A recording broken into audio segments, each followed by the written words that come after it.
সুমন, ফুলগাজী ও সোনাগাজীতে নতুন করে আর কোনো গ্রাম প্লাবিত হয়েছে কিনা, আর এখন পর্যন্ত যেসব এলাকা প্লাবিত হয়েছে সেখানে মানুষের ক্ষয়ক্ষতি কেমন দেখছেন, আর ভেঙে যাওয়া বাঁধ মেরামতের কি উদ্যোগ নেওয়া হয়েছে?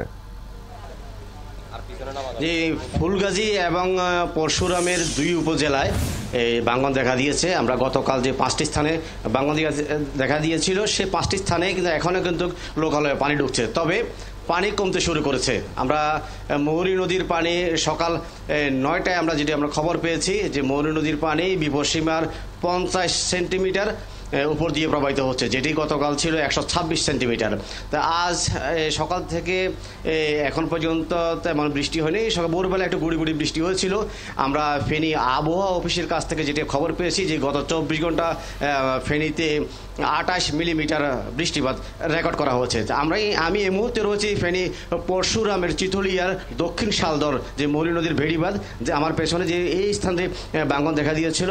আমরা এখন এখানে এসে আমরা যেটি দেখতে পেয়েছি যে গতকাল কিন্তু এইখানে কিন্তু পানি ছিল আরও অন্তত 4 থেকে 5 ফিট উপরে, কিন্তু আজ কিন্তু পানি অনেকটা কমেছে।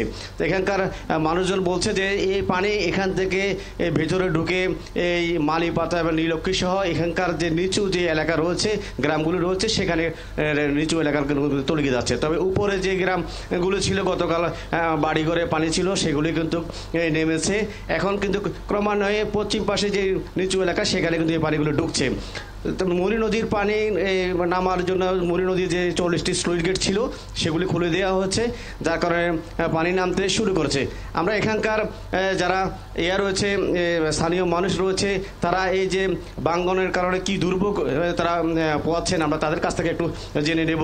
তাদের নিত্য সঙ্গী প্রতি বছরে তারা ভাঙনের কবলে পড়ে।